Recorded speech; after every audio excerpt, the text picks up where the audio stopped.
Alright, bastards. Today we're going to do a bug out simulation, but I already did a video about bugging out of a large city. But today we're going to do a long bug out situation to a bug out location. So we're going to do about some, if my calculations are right, more than 25 kilometers with my trusty bag. And I just want to give some tips for before you go into a bug out situation. You do not create your bug out situation around your bug out bag, but the other way around. You create your bug out bag around the bug out situation.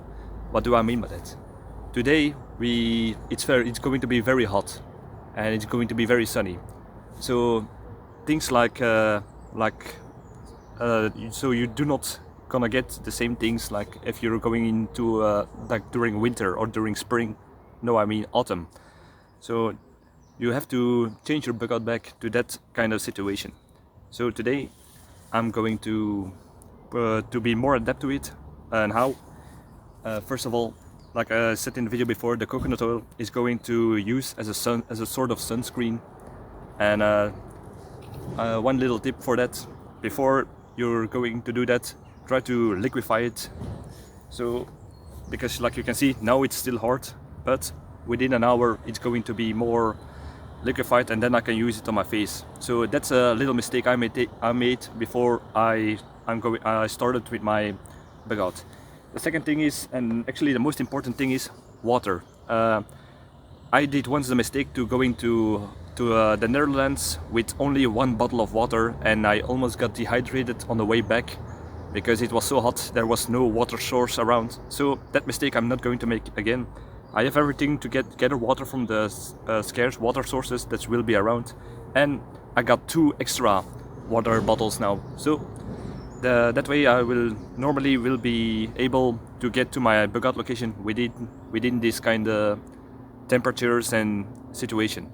So yeah, so like you can see, a lot of my gear is my bag is not that heavier as usual. So I got my trusty old trench coat, so that it will serve as, in case it gets cold in the night, if I need to sleep for some reason, if it takes longer, or as a improvised sleeping bag, because it's made out of wool. Don't forget that. Alright, I'm going to start now with my bug out, and I will stop at some interesting points in a bug out situation that could serve you well, like sources of food, water, or interesting notions, or if I make a mistake. Alright, let's see. Alright, this is already very interesting. I'm right now at the bus stop, and in case you do not have a map or GPS or your cell phone, it's very handy that you can get one of these maps in the bus stops, and that way you can navigate a little bit around without having the need for a map. So that's already a good point during your bug out situation. This might sound disrespectful to most people, but if you're in a survival situation and you find one of these graves to the next to the side of the road with candles, you can use the candles in case you need light in the night during your bug out. I know it sounds disrespectful, but other people will take it anyway. Take one candle and leave one for other people that might pass. But in a survival situation, you sometimes need to get a little bit above your principles in order to survive, you and your family and your friends. All right. For water on the way, a good place to do this is like this. It is one of those pumping stations for water, to bring them to the places where they recycle and clean it. But if you got a water filter, and a very good one, I would say, this is a good place to stock on to some water. But yeah, watch out that you do not hurt yourself doing this. Alright, like you can see, I'm now crossing a bridge, and during a long bug out, it could be potentially dangerous to cross a bridge, depending on the situation, of course. If there is like something like an earthquake, the bridge could be damaged, unstable, and dangerous to cross. if it's like a hostile situation, like without rule of law or SHTF situation, or when criminality goes up, a bridge could be a potential choke point where people, like you see in the movies, a knight is guarding a bridge to ask for money or toll, so they may cross. So the same thing could apply for gangs or even the government and the military. So if you're going to plan bridges in your dugout route, try to find alternative routes in case these kind of situations play off. Alright, on food, if you don't have food during a long-term bug out, I would advise to get some knowledge about edible plants that you can find on the way. So far I have found birch nuts, oak tree nuts, stinging nettles, dandelions, clovers, and blackberry bushes. So in the summer that would provide some extra energy for getting underway, but I would say not to rely on it like when you're going into autumn or winter. So that could be problematic if you are not well prepared. So this is a bottle which is still hella full that somebody threw away, and yeah, you can filter out the water that's still inside of it, because I don't know how long it's been here, but there is still half a bottle of water left. And the other thing is you can make a makeshift sun distillator from that from that same water bottle if you find the source of water that might be salt or not drinkable. So that way you can perhaps make a makeshift sun distillator to get some water on the way. Alright, I'm at my second break during the bug out, and my rule is for every hour that you walk you take a 10-minute break. That way your muscles won't get all too sore. There's plenty of time to get rest, to get hydrated with some with water, of course. You can mix some coconut oil or sugar water, lemonade powders, or something else that is sweet like honey with your water. So that way you can hydrate and also get some energy at the same time, but don't overdo it. So like with the coconut oil, it should only be a small part so that you won't get the shits underway. Yeah, another thing is even if you plan your route, it will not always go as planned. The problem now is I know where I am on the map, but the other problem is the Belgian roads.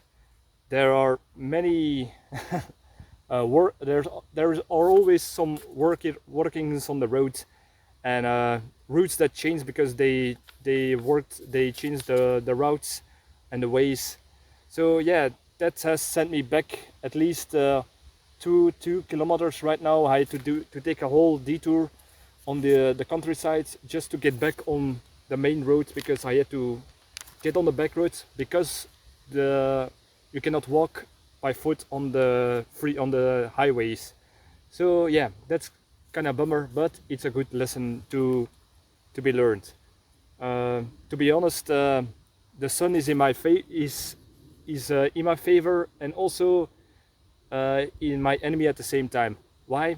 It's the route lies in a spot where I always need to follow the sun because the sun is now in the south, and I just follow the sun, and that's the way I can orientate to get to my bug out location right now.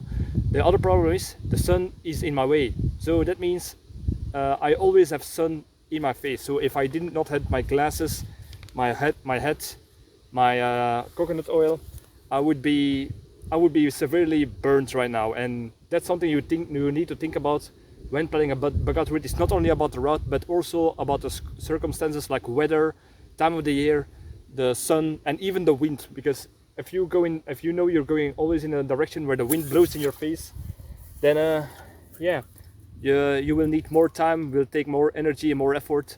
So that's also something to think about on a busy road. yet again, bring enough water because it's a very very hot day. Yeah, yeah, I think that's it for now. Yeah, that's it for this time. We'll see what comes next on the road. Oh wait, I forgot one more thing. Next to the head, the glasses, the coconut oil, I would want to point you out that I wear my long sleeves. Why? Because if I would go sleeveless, like most people would think, you get more skin surface that would be get risk to sunburn. So that's another thing. Another thing is you get dehydrated more faster. Why? Because sweat is actually your body is regulating your body temperature by moist and vaporizing it on your skin. So what I'm doing right now with this long sleeves and my long pants is I keep this to my skin. I sweat, this gets wet, and it stays wet. So I can benefit longer from the sweat that will cool off my body, and I don't get sunburned. So those are two things. It perhaps gets a little bit hotter, but yeah, the alternative is not good. So I would advise to get rest, drink water at regular intervals. You can also put water on your scarf or your shamak or a handkerchief and put it around your head around your neck or your head, or even make your head wet. So that way you can also stay cool, but that's at the cost of your water, and I'm not going to risk that at the moment. Now I'm fairly good the way this is.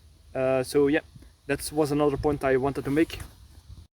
Yet again, a little side note tip that might work, but it's not that big of a deal, is when you're walking, you need to conserve water. You lose a lot of water by breathing to your mouth. So if you breathe to your mouth, yeah, that it would not matter if you got regular water sources at your hands, but if like in this heat and summertime weather, it could get really bad, especially if during drought. So what can you do? There are two options I can see that you can do. One is the thing they talked about in the movie The Way Back, and where one guy took a little rock and put it in his mouth. That has two benefits. One, he keeps his mouth shut because he's sucking on the little rock, so he will breathe through his nose, how do you say this? You lose less water that way. Another thing is psychological, because you think it works. So yeah, that's another thing that will take your mind off the thirst, so that you have less stress about it. Second thing you can do is an old thing that some tribes of North American Indians, natives did, and that was they took a mouthful of water, and they walked to their destination somewhere and never swallowed the water, only when they reached the destination. But in a way that could be beneficial, because if I would take a sip of water, I tried it on the way, yeah, I kept the water in my mouth, and by bit I got it slowly inside, because instead of swallow it whole down, that way I breathe through my nose yet again. So that's, in a way, that's less water that you lose through your body. And yeah, I could hydrate my lips by just doing this regularly with the water in my mouth, and I went longer with the same sip of water, so that kept my mouth wet, to say. So yeah, that's a little Indian trick that you can do on certain things to conserve water. Or it's actually also a good exercise of discipline, so that it's a kind of mindfulness meditation thing that you can do if you're going somewhere by walking or running. You keep water in your mouth. That's a way of training your discipline to not swallow it, and if you swallow it, yeah, there is not much loss, but yeah, it's a kind of exercise of discipline, you can say, of character. Right, this is another thing that many people will underestimate, and that is fitness. and not only fitness but also mental endurance. Well, what do I mean with the first part? The physical. Well, I used to sport a lot, but to be honest, since Corona, that has been a little bit on the less on the priority list. But because I used to sport a lot, I still have the physique to do do things like this. So imagine persons who are not in a good shape, who are not that who have health problems, or something like asthma, like a conditioning that could form a real problem, for a challenge for people like this in a bug out situation. So that's something you need to take in account when you're taking people along in your bug out route. So yeah, you will need more time. You perhaps need more specialized medical items for help those people with certain medical problems, and yeah, more food, more water and such. So that could form a problem on a very long bug out route. The second part I meant with mental endurance is, well, it's, to most people this would be boring.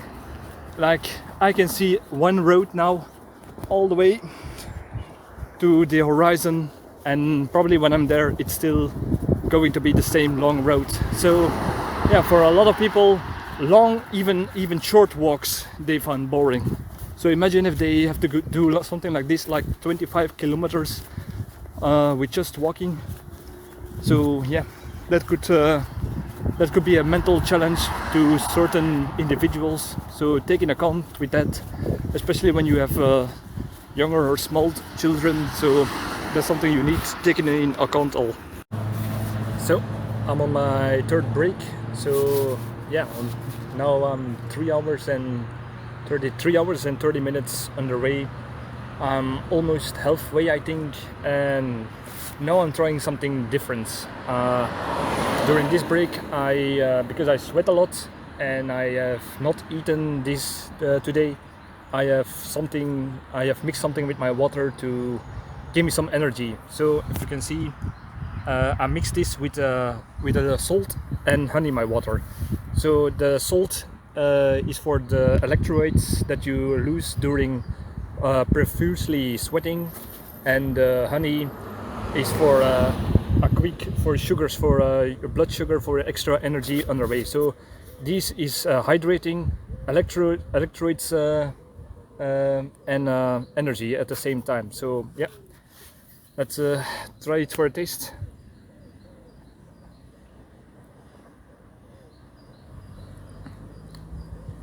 It's kind of good.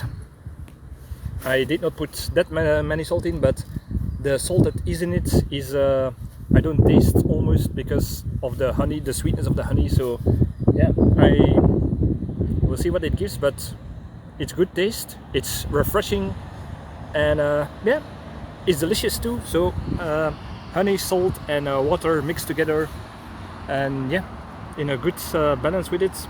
It's good for a long walk, so yeah, I can recommend it. Alright, another thing I noticed on this long walk next to the highway, how do you say this? It's like a highway for bicycles. Because it has been warm the last days and the sun is now at its height, a long time at its height, and warming up the stones. That's a big difference in heat that probably will result in more water use, because the stones now got all the heat and they radiate it off, and even because of the color of the concrete, it reflects sunlight. So yeah, on this path that I walk, instead of on the grass that would be much more nicer, it's very hot. It's really hot, and that's something a good lesson that you can take in account if you go to do a bug out on a long piece of road, for the reflection and the radiation of the radiating heat on warm days. So keep that in mind. So I accidentally stepped on a few bugs while I was walking, and it made me think. It made me think that these bugs, they were just crossing this path that you see in the hope to get to some mates or to some food.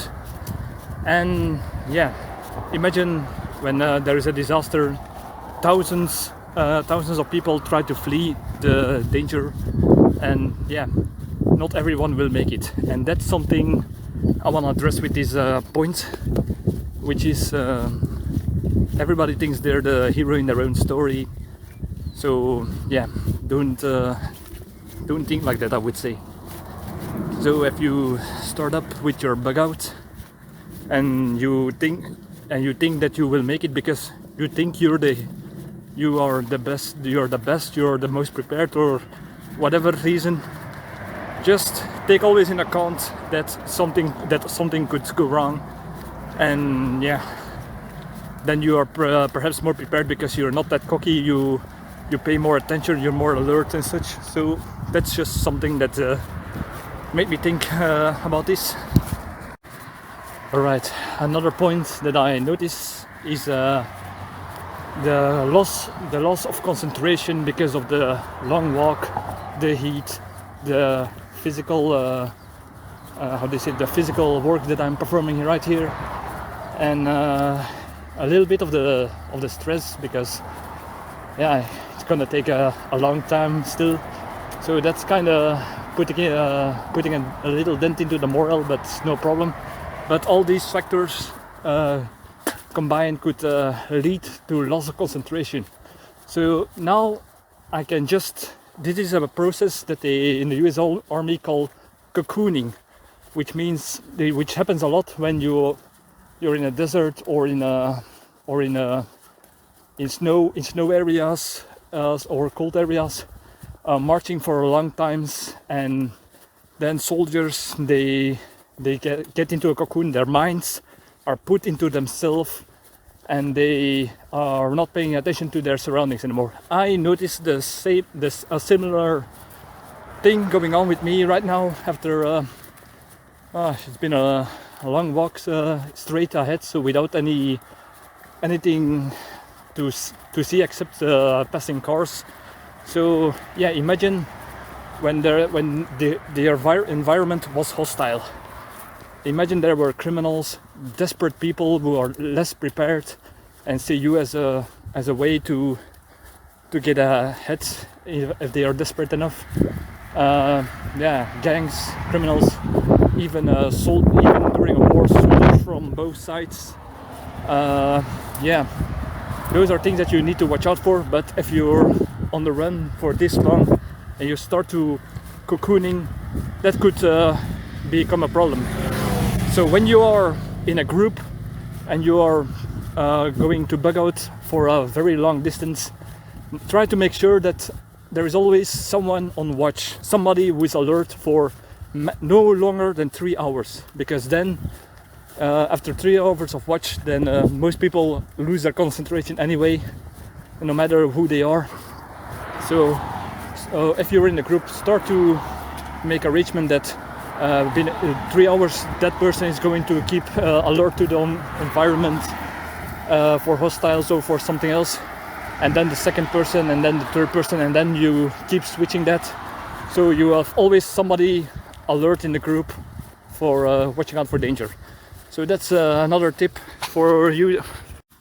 Alright, this is Some-Belgian-prepper with another break. This is the fourth, I think, and yeah, I still have a long way to go, and I can assure you it's 20-25 kilometers is not nothing, especially in this hot weather.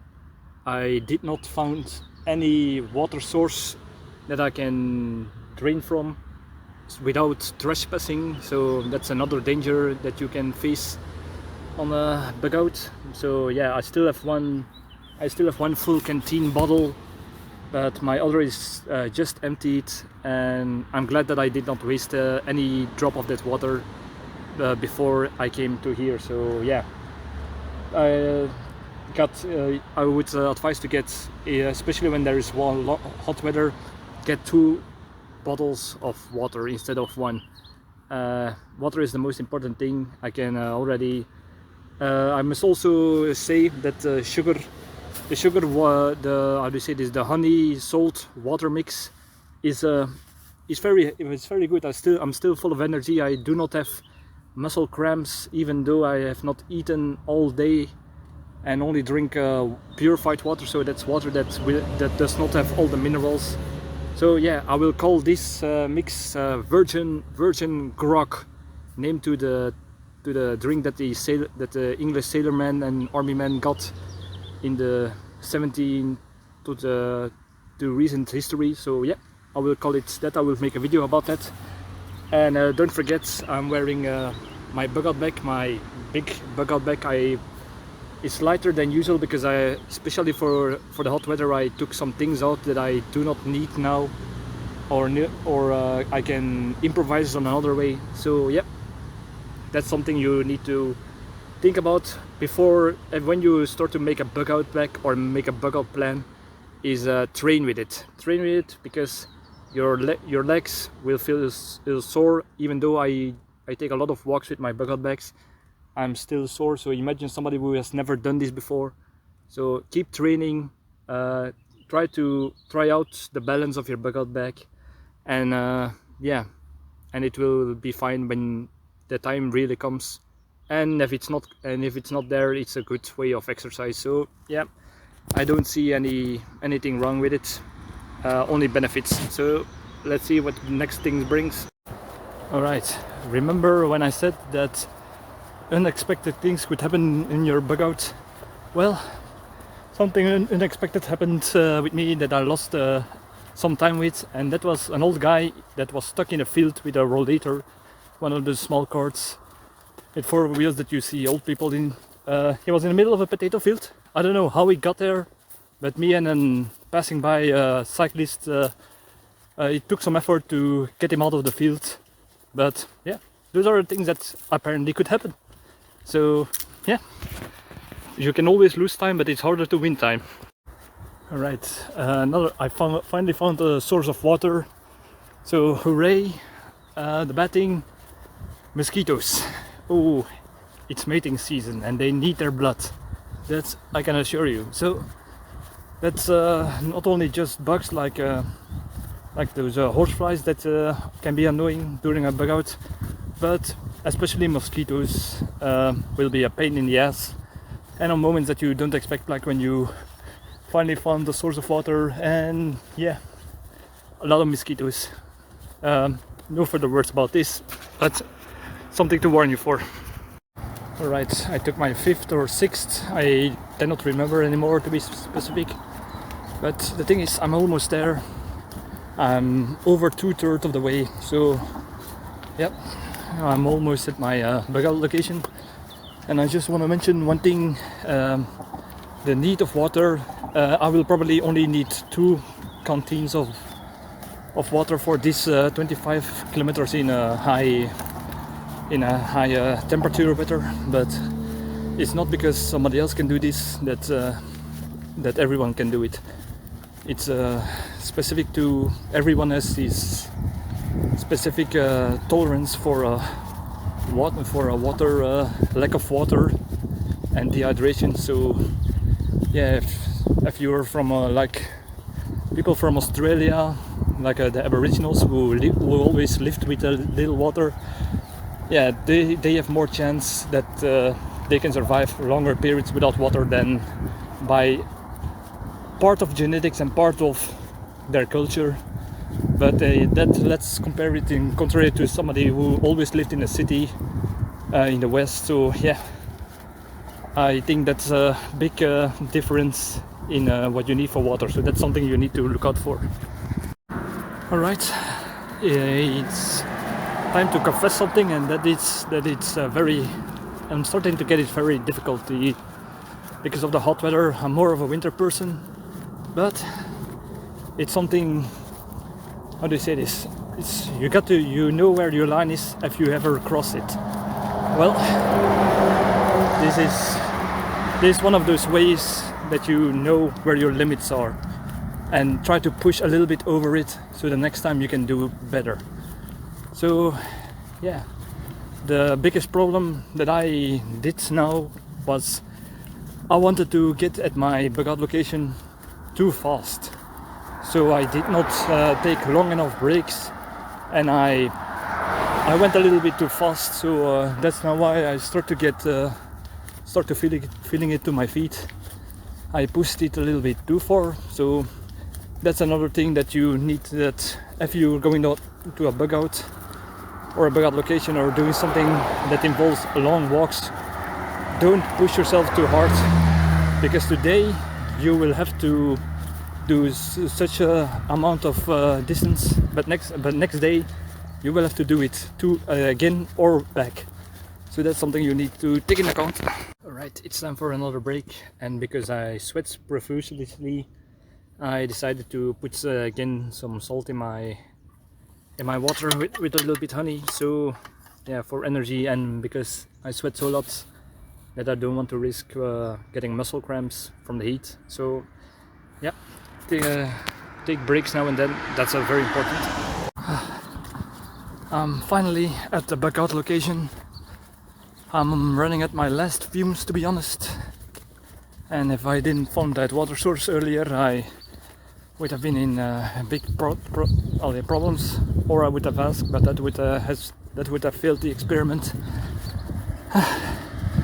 So when I'm stepping through the door of the bug out location, I'm going to have a lay down, cold glass of water, and I will make the final analysis early in the morning. So this is the I've taken a lay down, good sleep, a good cold glass of water, and I feel so much better right now. Yeah, so this is the end analysis of the bug out, and I did a recalculation through Google Maps, and I took in even the detours, and yeah, normally I was planned. I planned normally for 25 kilometers, but with the detours and a little more better calculations from the computers, I did 30.82 kilometers. So that was 5 more than I anticipated. So yeah, that was a kind of rough day, but this is what it's all about. It's about empowering yourself by progressing, by putting yourself to a certain limit and see where you can go. It's about practicing what you preach. It's about testing your equipment, getting your skills for when the time is really needed. So yeah, what were my mistakes? My mistakes were mostly I did it too fast. I wanted to do it too fast. That's perhaps a better wording, because yeah, I wanted to get to my bug out location as fast as possible as a part of the simulation, and yeah, that's because why I had it so difficult. So I should have taken it slower. I should have taken more often and longer and more frequent breaks, and also taken the time to more for relaxing. So, and more eating, because I did not eat the whole day except for the virgin grog. So yeah. So what should I do better next time? Next time I bring even more water. At least 3 bottles of canteen, because during this hot week there were almost no water sources I could find, and the ones that were on my way, those were usually within a certain perimeter of somebody's property, and yeah, if you're going to trespass, that could not only be dangerous in regular times, also especially in times where you need to bug out. So imagine how difficult that would be, or more dangerous. Next thing, if you find a water source, even though you only took a few sips, fill it up, because you never know where the next water source is going to be. This is the next tip. The next tip is coconut oil. It worked really good at every break. I smeared my face and my hands in, and as you can see, I did not got burned, even though all the way to my bug location I got the sun right directly in my face. So yeah, I'm really stunned by it that I did not got burned. I saw a little bit red when I got there, but yeah, as you can see now, even in comparison with my hands that were also in the sun the whole time, I did not got burned. So coconut oil as a sunscreen, very good option. Yeah, what's the next thing? Oh yeah, if you will take in account that you will make detours, because I got lost at a certain point because of roadworks that I could not pass even by foot because they were digging huge. They were doing some big digging projects, so that way I got to take a detour of at least more than 2 kilometers, and yeah, that did a little bit in the miscalculation. So yeah, that was kind of annoying, but you learn from it. Next thing is, if if you're sensitive to sound, I would advise to get something to take your mind off, like a music player or earplugs if you're going to bug out next to a highway, because most people, they get frustrated or get stressed if they do not hear any sound. They need constant stimulation. But some people, and I'm included in that, I like quiet. That's something that can charge me. But almost all the way I walked next to highways, and yeah, the constant noise. Yeah, I know my references. The constant noise was what made me more tiresome, is what I'm trying to say. So yeah, that was kind of annoying, but yeah, it's part of it. Another thing I want to mention is good shoes. If you got good walking shoes, and before you going on a bug out, make sure that you walk them in, because good shoes were precious. And if you're going to take long trips like this, because I have trained a lot, and take a lot of walks, so yeah, my feet are a little bit adept to it, and I got good shoes to do it. But if you are not that adept to it, I would advise to get to put on 2 socks. The first sock is a fine sock, like a nylon sock, or a something very smooth, and and above that you wear a thick sock, like a woolen sock. And what happens is, if you are, instead of that your foot is grinding against the shoe, the fine sock will grind instead of against the shoe, against the woolen sock, and that way you got less friction, and then you will get less blisters.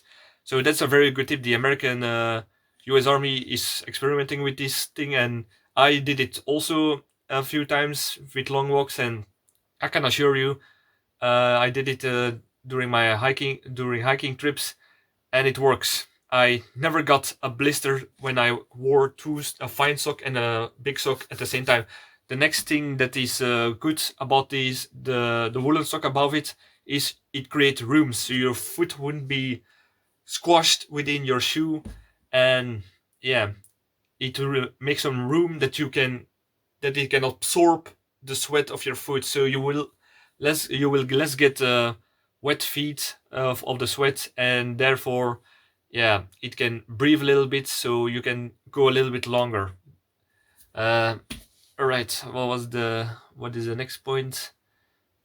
Grog, the virgin grog, it really helped during long walks, because I sweated profusely because it was really hot, constant sun in my face, and the water mixed with honey and salt kept the electrolytes and my energy up, and it was tasty to drink, and yeah, it's like a little sort energy drink that you can make yourself, Yeah.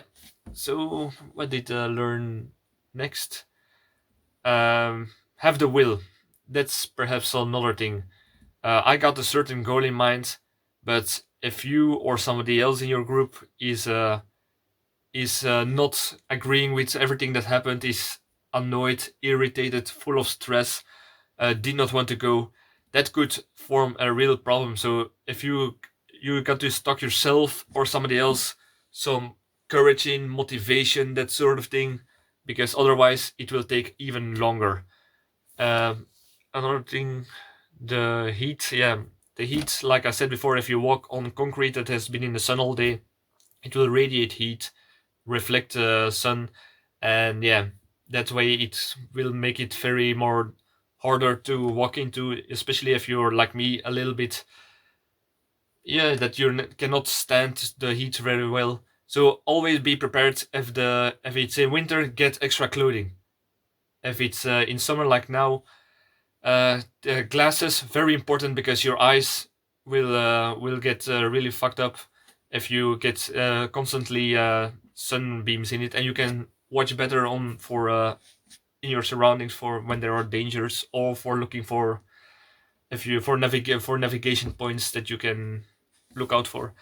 A hat, of course. I maybe look might be look stupid in the hat, but yeah, the hat protected most of my face with against the sun. So yeah, that's partially what helped avoiding getting sunburned. And yeah, like I said, with long clothing, so you keep your sweat on your body, so you will have more that cooling benefit than if you walk in bare sleeves and less sunburns. So that's also something that protected me very well. Yeah, if you can see, I even not got a real tan, a little tan, but that you can see from here to my hand. But I could have been worse. I have been sunburned very much worse, and even tan. Yeah, the camera fell out, so no matter that. All right. So I named all the most important points. The last point is the friction. That's a problem that I still not have solved with my pants. The problem is if you walk along a lot and here around this part of the legs, I always get burned in when it's hot. I tried many things like putting on nylon panties, so the friction with my sweaty skin and the pants would be less, but that did not work that well. I tried to put on suspensors so my pants are would be going higher, so the friction would be less. That helped a little bit, but not for that long walks. So I tried to put on those sensitive spots Vaseline or coconut oil, uh, but yeah, that worked temporarily, but not always. So if somebody in the comments if somebody in the comments knows how you can what's the best way to solve this problem, please let me know, because I've been suffering from these kind of friction wounds at long walks that I had to bite through. So if you know it, please let me know. I would really really want to know a solution to this problem. So if you be able, do it, and I would really be thankful, and probably other people as well. And yeah, I think we're around, so subscribe. I would really appreciate it. Share this video with other preppers, so they might give me the solution to my little friction problem. And yeah, leave a comment if you got something to say about this video. That can be a learnful thing to me and other people. Yeah, and this was the a long bug out route, and yeah, I would advise that you should do something too, from beginning small to bigger, so you train yourself, you improve yourself, and also to show other people that that it's a normal thing to do, because even during my bug out walk, certain people looked at me funny, and they even asked questions, and they were always surprised, and that's something that did something to me, that yeah, they were always surprised, and I found that odd of them. and they especially did it all the way around. But nonetheless, yeah, I'm going to make myself ready for my girlfriend now. And so thank you for watching, and see you in the next video.